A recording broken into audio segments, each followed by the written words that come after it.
માટે મનની એકાગ્રતા કેળવવામાં મૌલિક સર્જનાત્મકતા તેમજ વ્યક્તિત્વ વિકાસ માટે યોગ એક પૂર્ણ પદ્ધતિ છે. હવે આપણે યોગની શરૂઆત કરીશું. બધા થોડા સાવધાન એટલે કે કતાર બેસતો. જ્ઞાન મુદ્રામાં તમારા હાથ છે. જ્ઞાન ત્વમ વદ ત્વમ સમવો મનાસી જાનતામ દેવા ભાગમ યથા પૂર્વે. બોલો, એકબીજાના મનને જાણો કે જે રીતે પૂર્વે યજ્ઞમાં હોમેલી આહુતિ દેવોએ સ્વીકારી એવો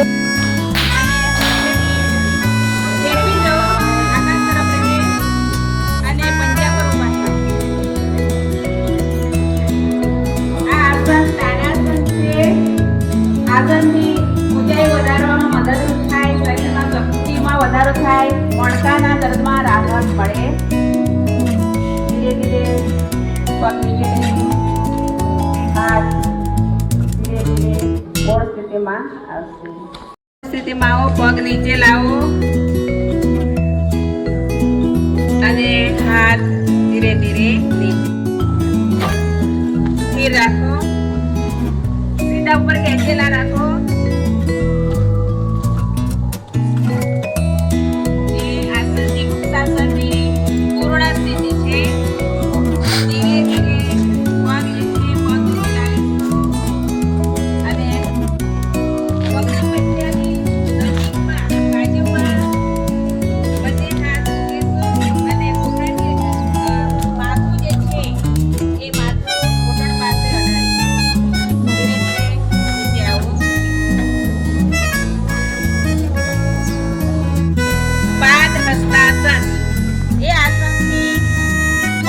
લચીલાપણું જાળવવા માટે પાચન શક્તિ વધે છે.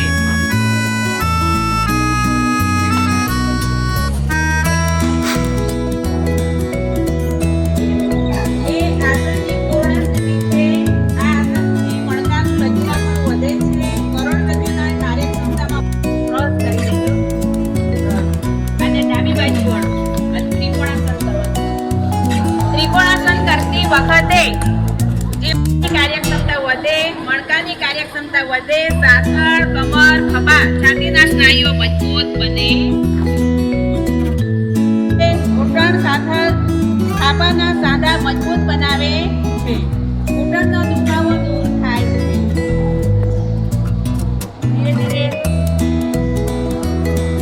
મૂળ સ્થિતિમાં આવીશું. આ આસનથી માથામાં લોહી પ્રમાણ વધારે થાય છે. પેટના દર્દમાં રાહત થાય છે. ચાલો ધીરે ધીરે મૂળ થાય, કબજિયાત દૂર થાય, પાચન શક્તિમાં વધે, પેટ સાફ બને છે.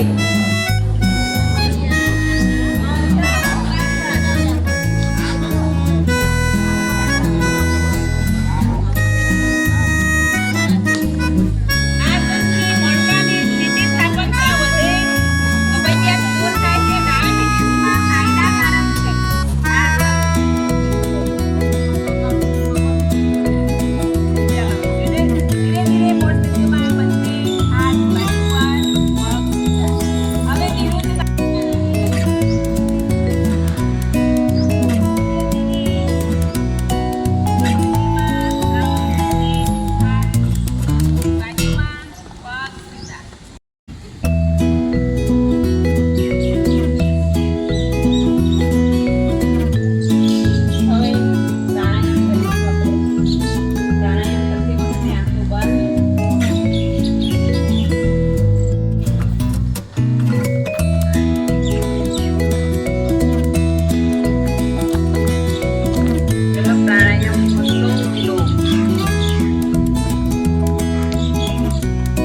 કરીશું.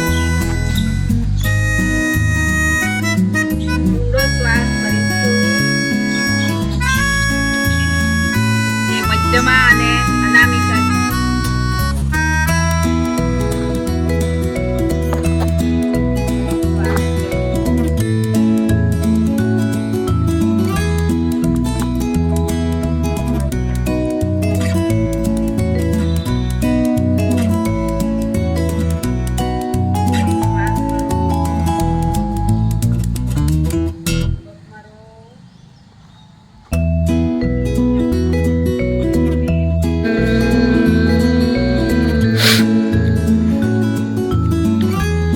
શ્વાસ કરો.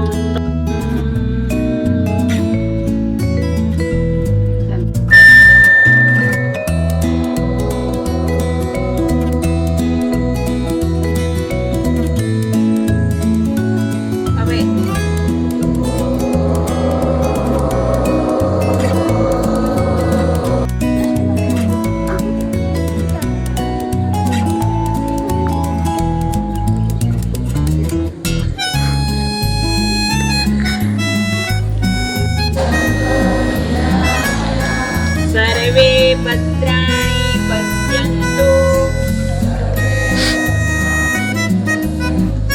મા કસ્મિન ભાગવતે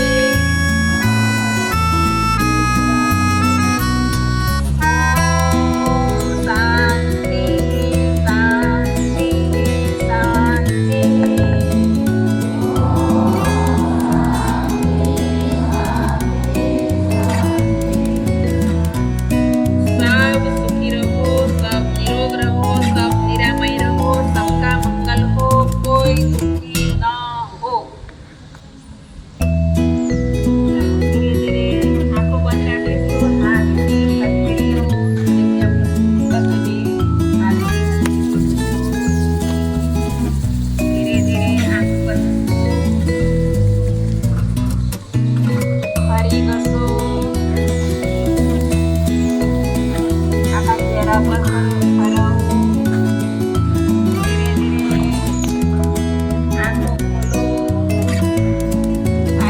આપણા જે વડાપ્રધાન છે એ તો ખૂબ જ ફિટ છે. રોજ કમસે કમ 5 વાગે જાગી જાય છે ને 1 કલાક યોગ કરે છે. એટલે આપણે પણ આજથી પ્રણ લઈએ કે આપણે પણ યોગ કરીશું. કોઈ સર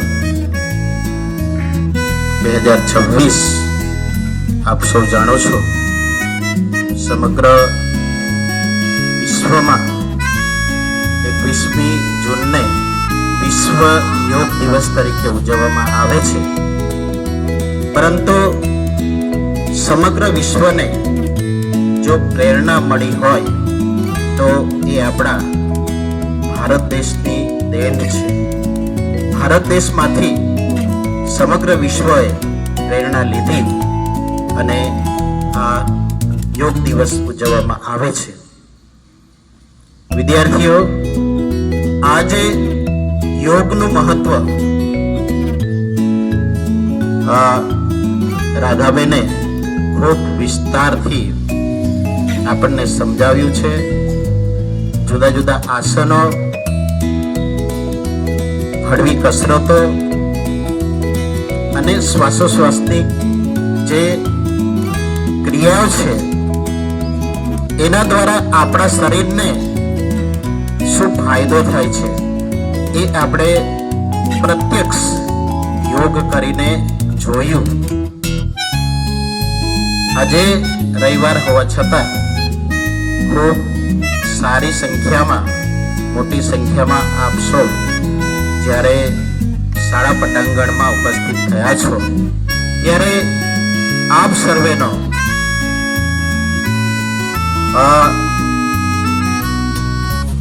આભાર વ્યક્ત કરીએ છીએ. સ્ટાફ પણ એટલા જ રસપૂર્વક, ઉત્સાહપૂર્વક આજના આ યોગ કાર્યક્રમમાં જોડાયા એ બદલ આપ સૌનો આભાર માનીએ છીએ. સાથે સાથે આપણા જે ઉત્સાહી શારીરિક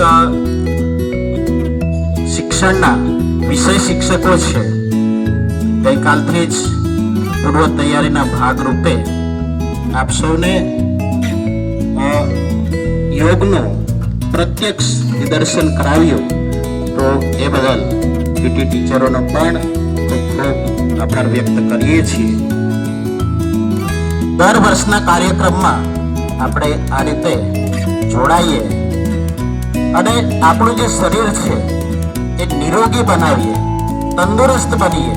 અને તંદુરસ્ત શરીર હશે તો અને તો જ આપણે આપણો જે ધ્યેય છે એ નિર્ધારિત ધ્યેયને આપણે પાર કરી શકીશું, આપણા ધ્યેયને હાંસલ કરી શકીશું.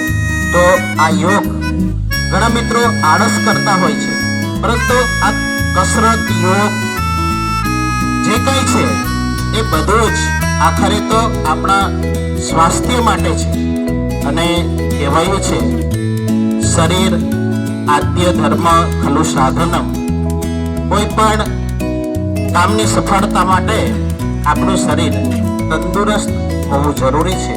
અને એ તંદુરસ્ત શરીર ત્યારે જ બને કે આવા શરીર માટે જે કાંઈ કસરત છે, જે કાંઈ યોગ છે, એમાં આપણે ઉત્સાહપૂર્વક જોડાઈએ, આળસને દૂર કરીએ, તો જ આ બધું શક્ય બનતું હોય છે અને આપણા લક્ષ્ય સુધી આપણે પહોંચી શકતા હોય છે. આ તબક્કે ઉપસ્થિત રહી અને આપ સૌએ યોગમાં જોડાયા એ બદલ ફરી એકવાર આપ સૌનો આભાર માની વિરમું છું. અસ્તુ.